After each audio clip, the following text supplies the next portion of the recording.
You can have your ad played here at OppermanReport.com every Friday night, 5 p.m., and Saturday night, 5 p.m. to 7 p.m. Pacific Standard Time. And on Friday nights, too, we do a live portion for 1 hour that I just do a live monologue. The ads are very, very inexpensive, and they're also played in the Opperman Report members section. In the members section, you can find all kinds of exclusive content that you won't find anywhere else.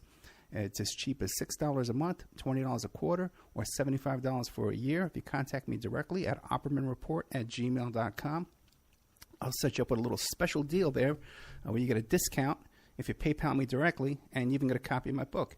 I want to thank Sean Duff from strawman.com. He runs the website. He runs the member section. And I also want to thank William Ramsey, who helps us to produce the show and book guests. You can find Sean Duff at strawmanmusic.com. He's an excellent musician. You can find William Ramsey, who's an excellent author, at William Ramsey Investigates on YouTube.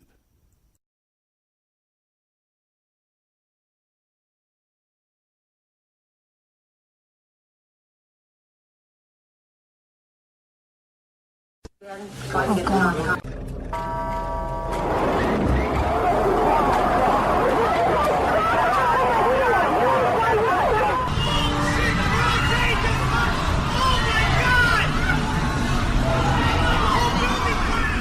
There was another one. We just saw another one. We just saw another one apparently go. Another plane just flew into the second tower. This has to be deliberate, folks. We just saw on live television as a second plane flew into the second tower of the World Trade Center. Now, given what has been going on around the world, some of the key suspects come to mind: Osama bin Laden. Who knows what? This is the horror we all saw and heard on September 11, 2001. The most despicable, brutal, savage crime committed in America, probably more so than even the murder of President John F. Kennedy. President Kennedy's murder resulted in a foreign policy reversal that in turn resulted in the needless deaths of 53,000 American soldiers and hundreds of thousands of women and children with that illegal invasion of Vietnam. 9/11 resulted in one more lying foreign policy disaster with the illegal shock and awe invasion of Iraq, destroying a centuries-old culture, 500,000 innocent civilians, and thousands of our own soldiers, many of whom now kill themselves. The Kennedy assassination also resulted in a pathetic, pseudo-legal sham of an investigation cover-up called the Warren Commission. 9/11 resulted in an even more pathetic attempt to hide the truth. You heard it. Not 4 minutes after the attack, without informing facts or even the hint of a start of an investigation, we hear the media telling us it was Osama bin Laden. This special 2-hour program with me, your host, John Barber, has nothing to do with who did it, but everything to do with how it was done. And let me warn you right now, to paraphrase Jack Nicholson in A Few Good Men, if you can't handle the truth, you better tune out now and re-stick your head in the sand. As Betty Davis said in All About Eve, ladies and gentlemen, fasten your seatbelts. It's going to be a bumpy ride. Before I introduce a dedicated scientist, teacher, researcher, and American treasure who has written what other scientists have called the most important book of the last 100 years, Where Did the Towers Go?, I'm just going to give you a few of my thoughts about humanity and about people. Mark Twain said, the more I know about people, the more I like my dog. When I was a neglected kid, I was surprised when people were evil. Now that I'm older, I'm surprised when they're good. I am no longer shocked at the depths to which humans sink to murder other humans. From Cain and Abel, mankind's humanity hasn't grown an inch. Only their technology, a technology that allows them to kill even more of their kind every single century. In World War II, boxcars dumping human cargo into ovens. America vaporizing thousands of Japanese, not with just one unnecessary A-bomb, but two. Agent Orange melting the flesh off of the Vietnamese. Depleted uranium still contaminating the earth in Iraq and Palestine. Do you realize governments give hundreds of medals for war, but there's only one peace prize? As Donald Trump and Edward Snowden have shown us recently, America is now a country where liars run for office and truth-tellers run for their lives. For mankind, it's always been so. Just ask Galileo. An ancient proverb says, if you're going to tell the truth, you'd better have one foot in the stirrup. Well, tonight, folks, this afternoon, for 2 uninterrupted hours, we are going to hear mind-blowing, mind-expanding truths. And I must tell you very honestly, when I first read Where Did the Towers Go?, I had a very, very difficult time letting go of what I thought might have been the cause of the collapse. Certainly it wasn't the planes. But each page of the 22 spectacular chapters convinced me more and more. I didn't understand all the mathematical formulae and charts, but the writing is so clean and clear, I could absorb it all. Each chapter is filled with telling evidence, photographs, unbelievable eyewitness testimony, and each concludes with common sense facts, material you've never seen or heard. Now you're going to hear it from a woman I've wanted to talk to for years.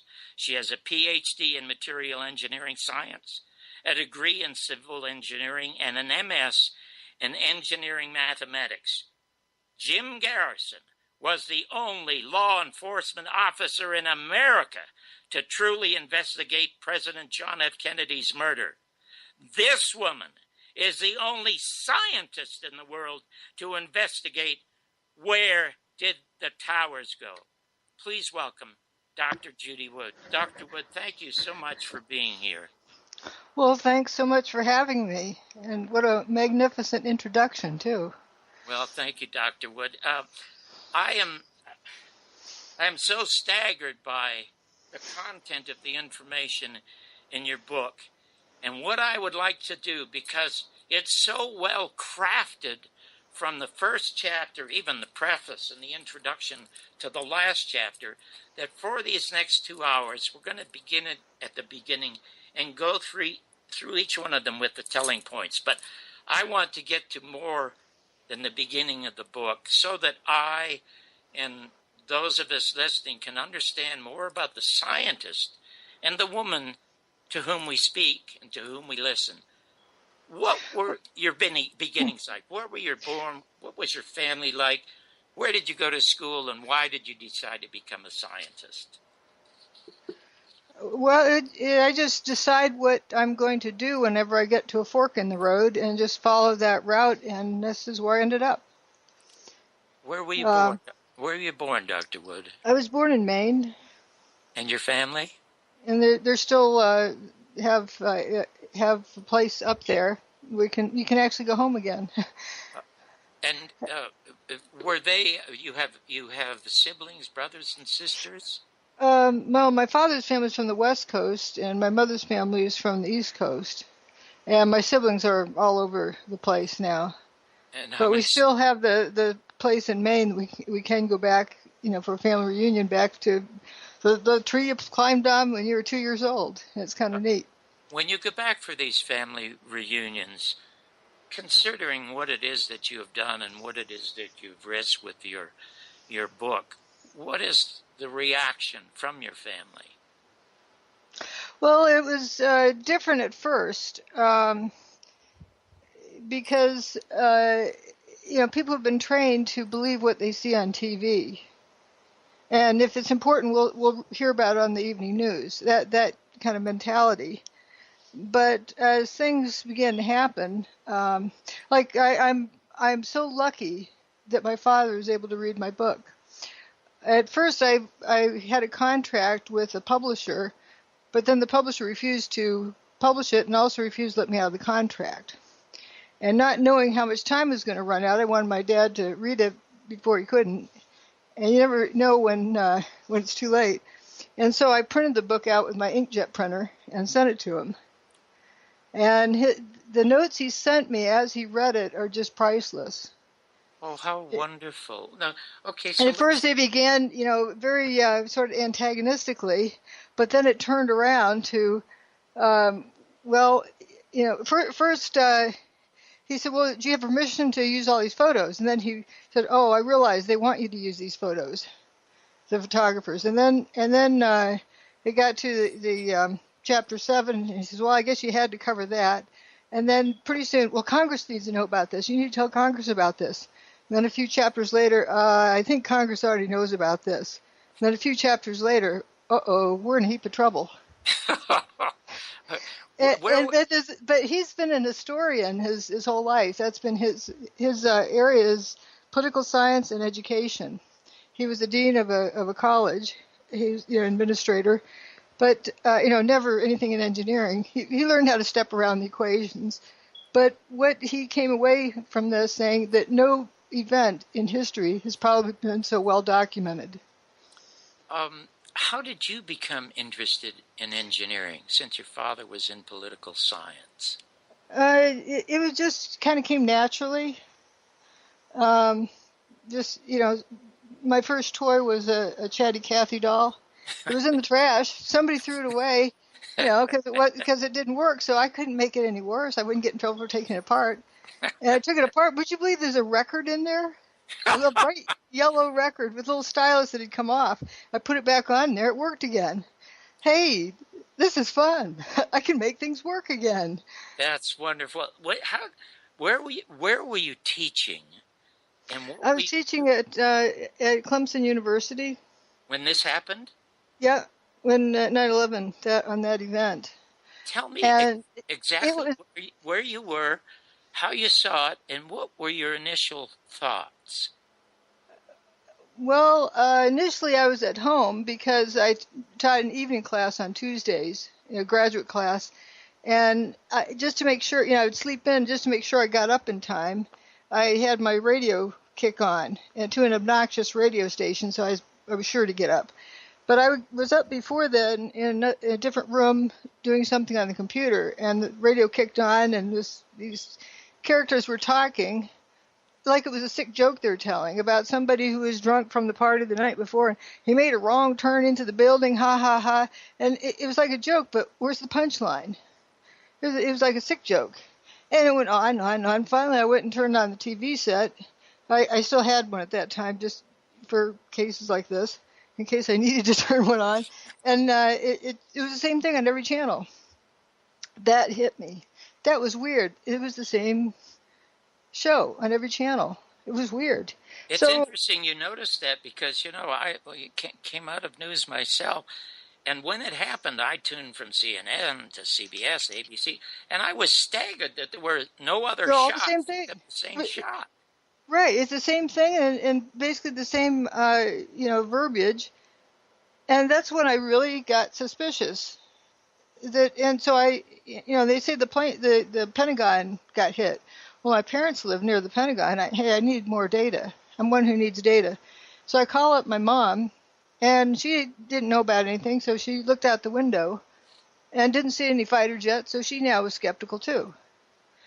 At that time, my dad was out in his garden, and had a totally different experience. It was how you introduced to it, I think, that really had an impact. Well, He had a neighbor come running over, who worked at the Pentagon. It turns out she wasn't working at the Pentagon that day. She was at a meeting across town. But he believed, from what she said, that she saw the wing of the airplane take the roof off the Pentagon. And that's what he heard, and it was so deeply ingrained in his mind. It was just